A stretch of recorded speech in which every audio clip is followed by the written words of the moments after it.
Kube, baba transmission. Ay, ay, ay, ay. Grabe. Crankshaft oil seal to. Tumutulo pa.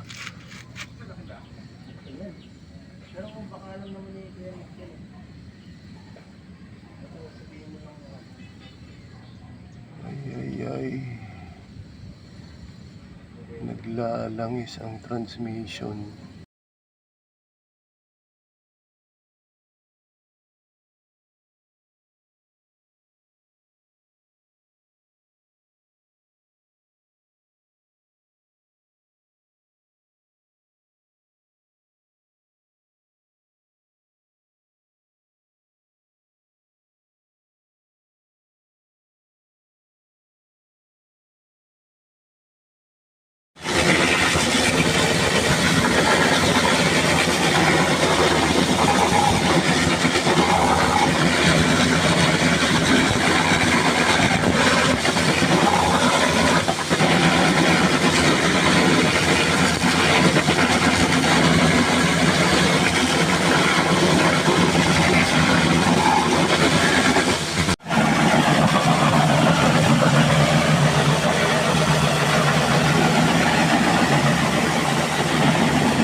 Okay, so we're done with the project EE90.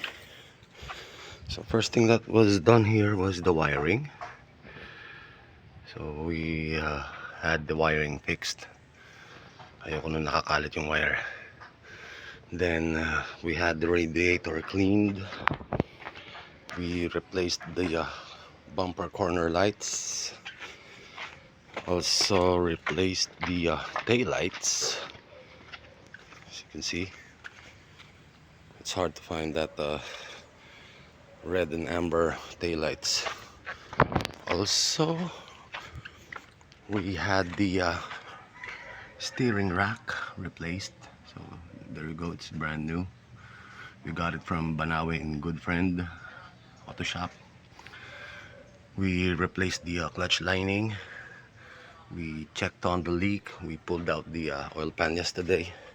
We had the engine cleaned. So yep, that's all. So EE90 is now ready for delivery.